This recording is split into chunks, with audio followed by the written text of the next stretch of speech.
सत्संग। नाद पर हमारी यात्रा चल रही। एक पक्ष बीच में आया। नाद का उल्लेख श्रीमद् भगवद गीता में है।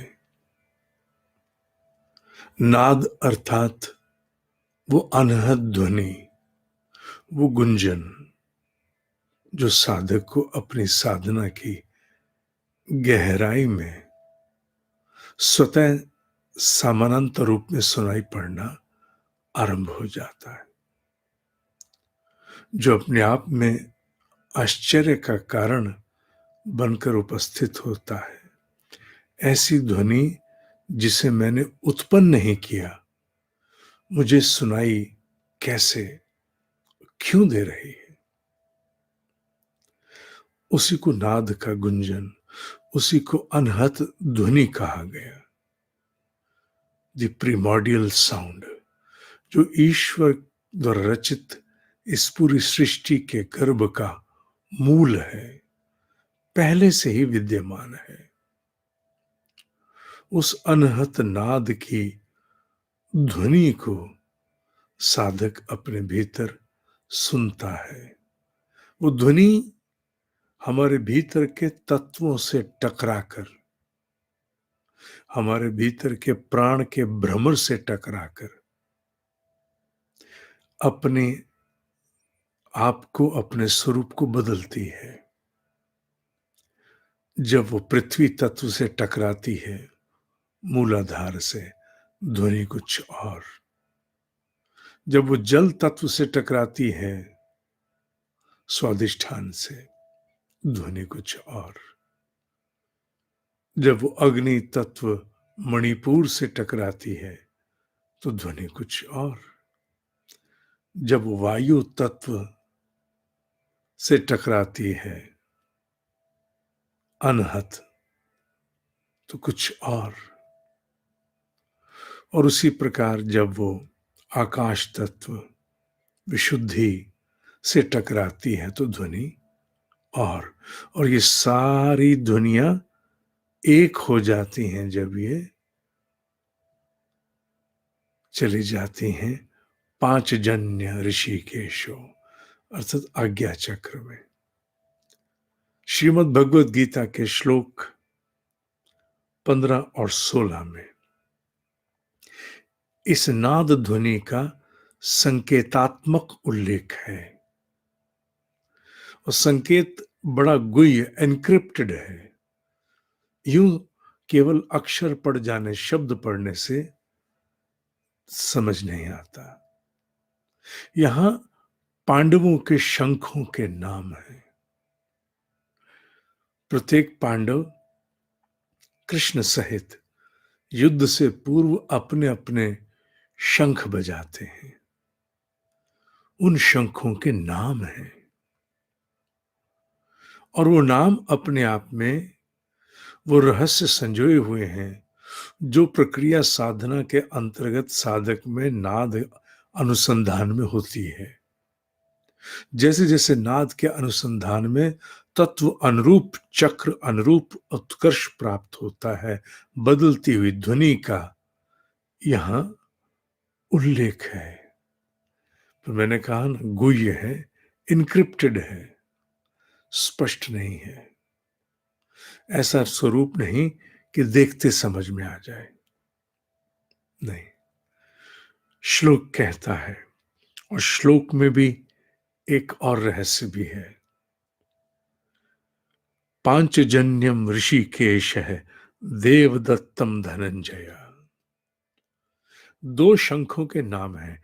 एक है पांचजन्य, पांच माने 5, पांचों के द्वारा मिश्रित स्वरूप में उत्पन्न, पांचों को अभिप्रेरित करने वाला पांचजन्य ऋषिकेश। ऋषिकेश कौन है? यहां केशव, कृष्ण। कृष्ण यहां ऋषिकेश है। ऋषिक और ईश, इस पर पहले भी मैंने उद्बोधन दिया है। इंद्रियों के स्वामी, इंद्रियों के अनुशासनकर्ता, इंद्रियों के अधिष्ठाता को ही ऋषिक जमा ईश, ऋषिकेश कहते हैं। पांच जन्य ऋषिकेशो, देवदत्त धनंजय।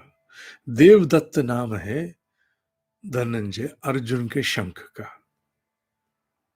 अब प्रश्न ये आता है, बड़े तो युधिष्ठिर हैं, तो अगर शंख का नाम देना था तो युधिष्ठिर का देते पहले। पहले देवदत्त क्यों? सत्य यही है कि मनुष्य के आध्यात्मिक उत्कर्ष की वास्तविक यात्रा उसके मणिपुर से ऊपर ही आरंभ होती है। मणिपुर से नीचे, अग्नि तत्व से नीचे, मूलाधार और मणिपुर के बीच में जन्मों संघर्ष चलता है, जन्मों असंयम चलता है। और वास्तविक कुरुक्षेत्र मूलाधार से मणिपुर के बीच में ही है। मूलाधार से मणिपुर के बीच का संघर्ष जन्मों का है। कभी पृथ्वी तत्व अमर्यादित, कभी जल तत्व अमर्यादित, तो कभी अग्नि तक पहुंच करके उस प्रचंडता को साधक प्राप्त ही नहीं होता जिसमें परिशोधन हो और वो ऊपर जाए, फिर से फेंक दिया जाता है नीचे, फिर से पृथ्वी तत्व, जल तत्व। अधिकांश अमर्यादाएं नीचे ही हैं। मणिपुर से ऊपर जाने के उपरांत वापस आने का रास्ता फिर नहीं बचता। इसीलिए अर्जुन बहुत प्रिय है। मणि माने जो स्वयं में प्रकाशित है। अर्जुन बहुत प्रिय है, इसीलिए प्रिय है क्योंकि अर्जुन की प्रचंड अग्नि, अर्जुन माने यहां उस तत्व का उल्लेख है, पात्र का नहीं। उस प्रचंड अग्नि के परिशोधन से जीव का परिष्कार और उत्कर्ष ऐसी अवस्था को प्राप्त होता है कि वो फिर नीचे नहीं जाता, ऊपर ही जाता है। जितना भी समय लगे, पर वो नीचे नहीं जाता। फिर वो कुरुक्षेत्र में नहीं जाता, ऊपर जाता है। पांचजन्यम ऋषिकेश, देवदत्तम धनंजय। देवदत्त धनंजय के शंख का नाम है और इसकी एक ध्वनि है। जब साधक अपने नाद के अनुसंधान में उत्कर्ष प्राप्त करते करते इस अग्नि तत्व से आके टकराता है, इस मणिपुर में आकर के टकराता है, सजगता रूप, नाद रूप कहा मैंने। तो जो ध्वनि उत्पन्न होती है उसे देवदत्त के नाम से संबोधित किया। पर जो ध्वनियां यहां कही गई हैं वो बिल्कुल वैसी ही सुनाई दें आवश्यक नहीं है। इसलिए साधक मेरी बात सुने अवश्य, पर केवल वही सत्य है आवश्यक नहीं, क्योंकि ये मैं अपने व्यक्तिगत अनुभव से कह रहा हूं। बहुत बार ध्वनियां कुछ भिन्न सा स्वरूप लेके भी आती हैं। ये मेरा प्रत्यक्ष अनुभव है। जैसे देवदत्तम धनंजया, जब मणिपुर से टकरा कर ध्वनि आती है तो उसकी ध्वनि वीणा के तार की भांति होती है। जैसे वीणा बजती है, एक मोटी सी आवाज। सितार और वीणा की वाणी में, ध्वनि में अंतर है। सितार पतली भी होती है ध्वनि में, वीणा थोड़ा भारीपन लिया हुआ होती है। पर आवश्यक नहीं कि आप वीणा को सुनो और अपने भीतर सुनाई देने वाली ध्वनि को यथावत मिलाने की चेष्टा करो ना। वीणा सी कहा गया, वीणा ही नहीं सुनाई देती। इसलिए बहुत बार भ्रम होता है कि क्या मेरा उत्कर्ष मणिपुर तक हुआ? क्या ये जो नाद के अनुसंधान में ध्वनि में श्रवण कर रहा हूं, ये इसी तत्व को टकरा के आई, अग्नि तत्व से? ये संदेह होने लगता है। इसलिए इनकी निकटता जानना सटीकता नहीं। वीणा के प्रकार का गुंजन, उसके स्वरूप कई हो सकते हैं, ये तो अनुभव में आने पर है। और ये मैं अपने व्यक्तिगत अनुभव से कह रहा हूं साधक, एक सी नहीं होती ध्वनि, भिन्नता लिए हुए होती है। आरंभ में अस्पष्ट भी होती है, स्पष्टता आने में भी समय लगता है। आवश्यक नहीं है कि ध्वनियां जैसी बताई जाए वही आएंगी। कई बार ऐसी ध्वनियां सुनाई देती हैं जो किसी का मंत्रोच्चारण, मंत्रोच्चारण का गायन, वेद मंत्रों का गायन, किसी पुरुष, किसी स्त्री की वाणी में अनसुने श्लोक, अनपढ़े श्लोक सुनाई देते हैं। अब उनका उल्लेख कहां किया जाए, कह नहीं सकते। पर हां, जैसा मैंने कहा कि नाद के अनुसंधान में प्राय प्राय इस जैसी दुनिया सुनाई देती है। तो ये यहां देवदत्तम धनंजय, अर्जुन का उल्लेख है, अर्जुन के शंख का उल्लेख है। पंक्ति आगे कहती है, पौंड्रम ददमऊ महाशंखम भीम कर्मा वृकोदरा। पौंड्रम ददमऊ महाशंखम, महाशंख भी उनका एक आप नाम समझ सकते हो, उपमा। यूं तो उन्होंने यहां पर पौंड्रम शब्द से भी उसे संबोधित किया है, संज्ञा है। महाशंख अर्थात उसे एक उपमा दी है, एक एडजेक्टिव दिया है, एक विशेषण दे दिया कि महाशंख किसका है?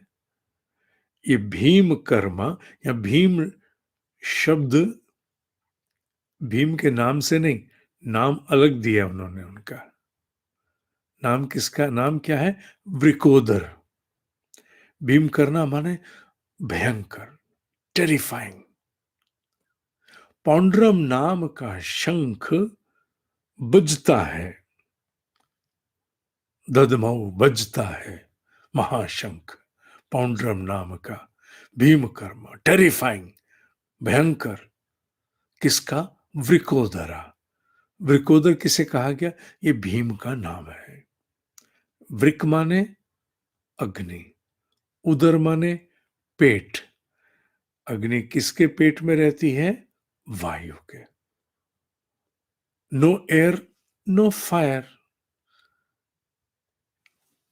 बचपन में बीकर मोमबत्ती पे उल्टा करके प्रयोग करते थे ना, वायु समाप्त हो जाएगी, मोमबत्ती बुझ जाएगी। तो वायु तत्व, अनहत वायु तत्व, इसे टकरा करके आने वाली गूंज घड़ियाल की भांति होती है। पर घड़ियाल में तो एक चोट है, टंग ऐसे करके। पर जब ये सुनाई देती है, उसमें टंग शब्द नहीं होता, क्योंकि टंग अर्थात आहत ध्वनि। और जो बाकी की आगे की गूंज है, अनहत में बस वही सुनाई देती है। जो टंग किया, टंग टंग नहीं सुनाई देगा, क्योंकि वो जो चोट है वो तो आहत है, और ये अनहत है, ये नहीं सुनाई देगा। आगे की गूंज, द रेजोनेंस, द इको,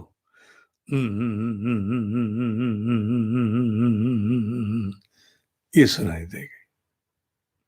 और इसके भी स्वरूप हैं, अनेक स्वरूप हैं। किसी को स्पष्टता में कैसी, आरंभ में किसी को कैसी, किसी को कैसी। अब इसमें एक और बात भी है, आवश्यक नहीं है कोई जीवन में पहली बार साधना करे और उसे नीचे से ही सुनाई दे ना। जहां उसने अतीत के जन्म में अपनी साधना छोड़ी थी, अब जब वो अगले जन्म में पुनः साधना आरंभ करेगा, भले 50 वर्ष की आयु में करे, कोई फर्क नहीं पड़ता। हो सकता है उसको आरंभ में ही पौंड्रम नाम के शंख जैसी ध्वनि सुनाई दे। इसका अर्थ क्या है?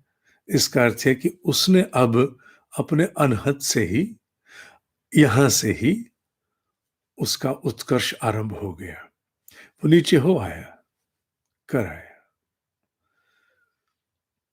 तो ये उल्लेख किसका है? वृकोदर के शंख का। किसका?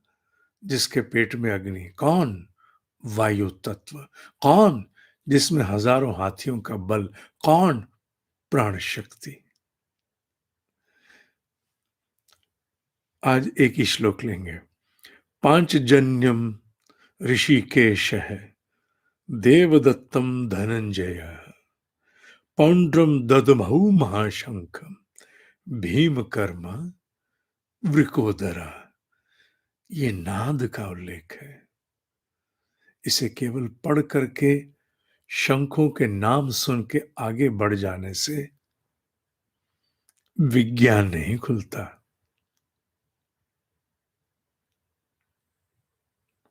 आज के लिए इतना ही। ओम ही सत्य है, ओम ही सत्य है, ओम ही सत्य है।